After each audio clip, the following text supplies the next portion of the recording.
what I want to do in the last half an hour, having talked about the historical interaction, sometimes encouraging, sometimes frankly pretty dismal on both sides, is to look in more detail at the most central issues that invariably come up between Muslims and Christians in dialogue. I've already talked about the problem that is really an internal Christian subject for Christian reflection on the status to be attributed to the Prophet Muhammad.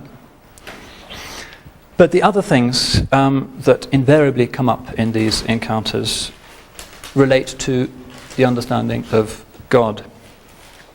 Islam and Judaism see themselves as upholders of the purely monotheistic Abrahamic conception.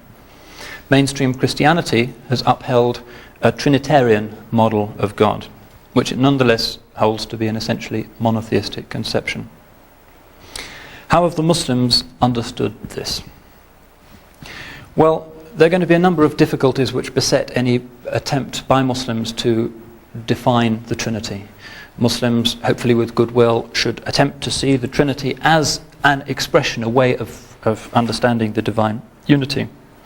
But how can they do this? And one of the problems is that there are different Christian understandings of the Trinity. In fact, one of the key issues, if not the key issue, that divided early Christianity was Trinitarian doctrine.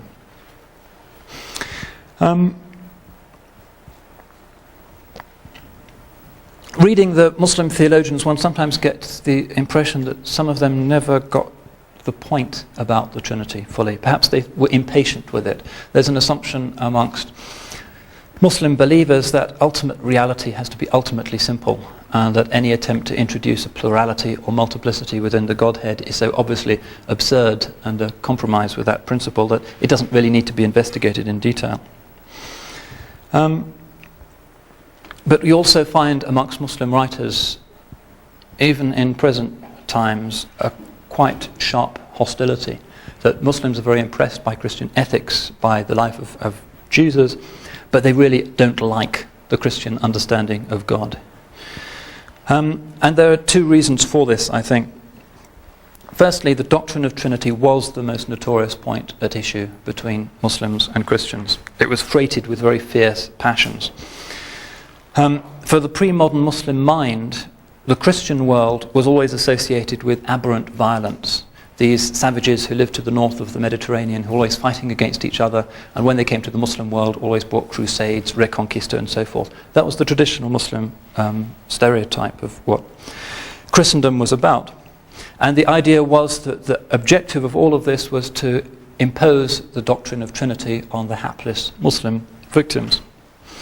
It's recalled even today amongst Muslims in Russia that when Ivan the Terrible took Kazan, he told its people that they could only escape the sword by praising with us the most blessed Trinity for generation unto generation. And even today in Bosnia, the salute used by Serb irregulars is that. That's the salute that you'll see them waving on the top of their tanks, which is the traditional Serbian symbol for the Trinity, which is the old gesture of defiance against Muslims. So a lot of Muslim theologizing about Trinity has not been able to be particularly objective. It's always taken place against this very powerful polemical background of fear and often outright hatred. The Trinity as the very symbol of the violent, unknown other. To this distortion, I think one has to add some problems implicit in the doctrine of the Trinity itself. Islam, although it's produced great thinkers, has nonetheless tended to put fewer of its epistemological eggs in the theological basket than has Christianity. What I mean by that is that the great intellectual enterprise of traditional Christianity was always theology. That was where the bright people went. That was the queen of the sciences in the universities. In the Islamic world, and also I think for most pre-modern Jews, theology was important, but a lot of great minds also went into areas such as law and jurisprudence, and also into mysticism. So one finds in Muslim presentations of the Trinity, as I said earlier, this sense of impatience. That the idea framed at the Council of Nicaea in 315, that God is actually made up of three persons, one of those persons is further subdivided into two natures, namely the divine and human attribute of Christ. But all of these somehow resolve to authentic unity. That seemed rationally very dubious to Muslim theologians, and also seemed intuitively wrong. God, as the final ground of all being, simply has no need of being so complicated. Why can't ultimate reality be ultimately simple? So these are two obstacles to a correct understanding of the Trinity. First of all, the historical political background of fear and mistrust, and also a kind of Muslim impatience with over-elaborate metaphysics. There are sophisticated metaphysical thinkers in Islam, but as I said, the great thinkers have tended to gravitate towards law and towards mysticism. Did somebody have a question? I thought I saw a disembodied arm waving. I was hallucinating. Now, these two obstacles to some extent do persist today. However, they have been dissolved to some extent. But a greater and more recent problem is that the traditional diversity of Christian understandings of the Trinity, which always made a Muslim understanding of the central jewel of Christian theology, traditionally understood, much more difficult, namely that the pluralism, the plurality of Christian ideas of the Trinity has actually been exacerbated. One of the central debates of Christian theology in the past 100 years has been the Trinity itself. Once again, it's in centre stage. And the old Chalcedonian consensus, however fragile, about the Trinity, that was shared more or less by Catholic and Protestant theologians, the Orthodox have their own views which differ somewhat, that has now been lost. And so Muslims, looking at the incredible richness and often brilliance of contemporary Christian theological output, can simply be bewildered. What is now the normative Christian understanding of God?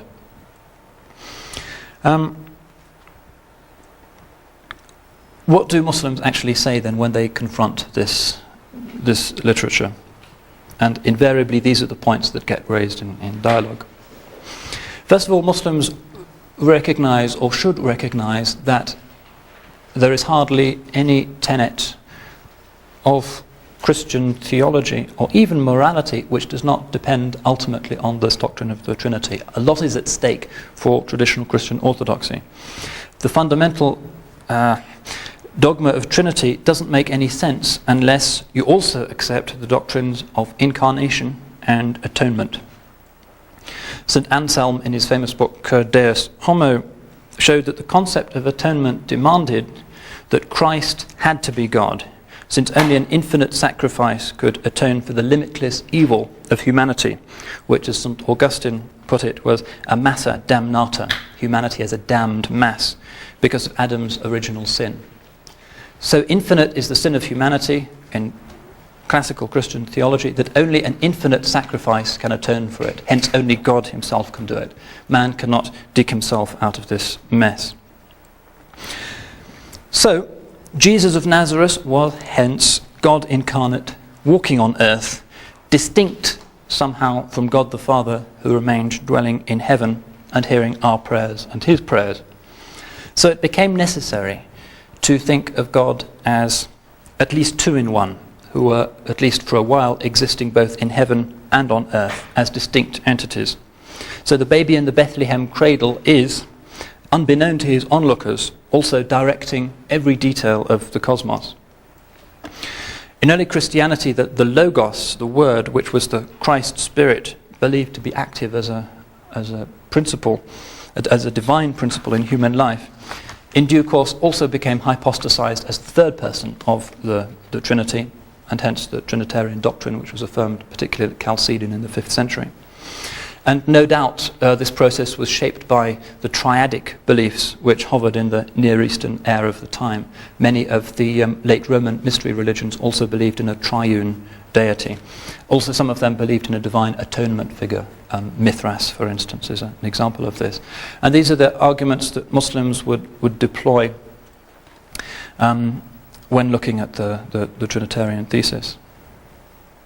Now, when I look at the evidence for this process, I have to say that I'm probably not qualified to say whether the arguments being advanced are coherent or not, because I'm not a biblical scholar, and New Testament scholarship in particular is one of the most heavily populated and brilliant domains of modern scholarship. It's calculated that a new scholarly book on the New Testament is published every 20 minutes, if you can believe that.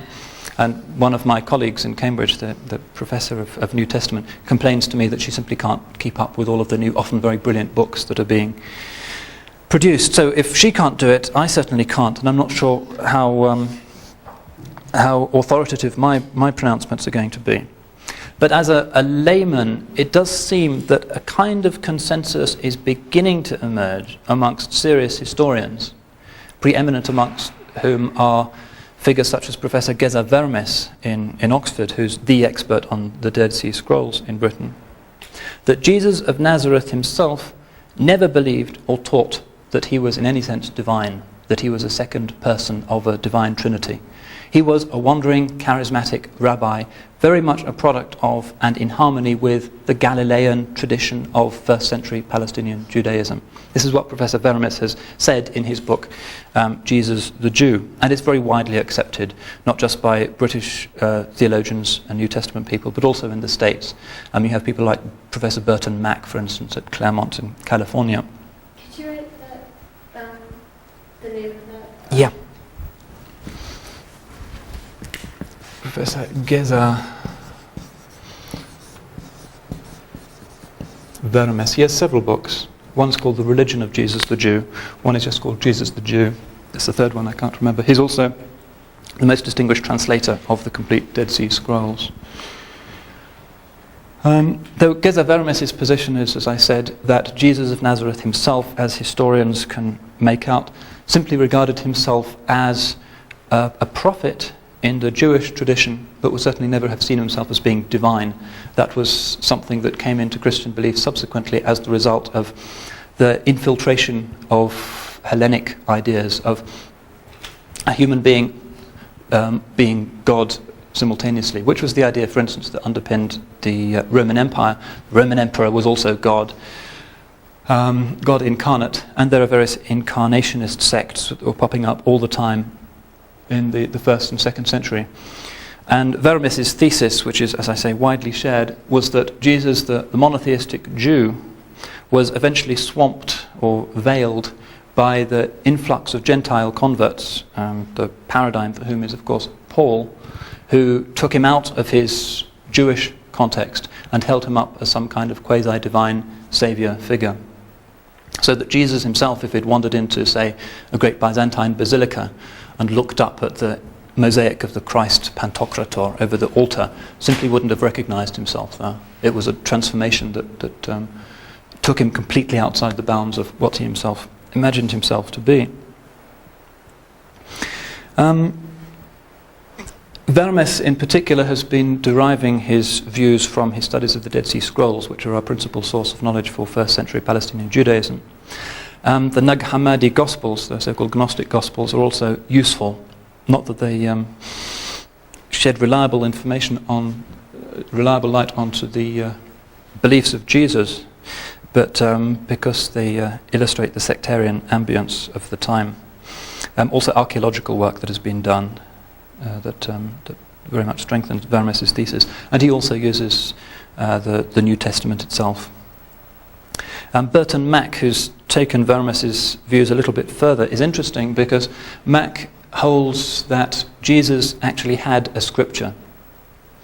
And he identifies this with the source that is used by the authors of the Synoptic Gospels, Matthew, Mark and Luke, referred to by the initial Q.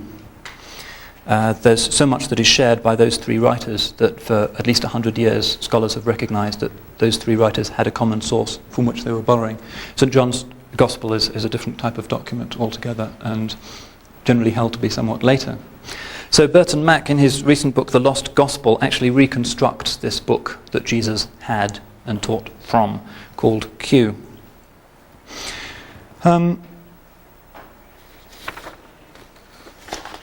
Now, why do I mention all this? Well, because I think it heralds a possible new and more hopeful chapter in the sometimes dismaying story of Christian-Muslim dialogue.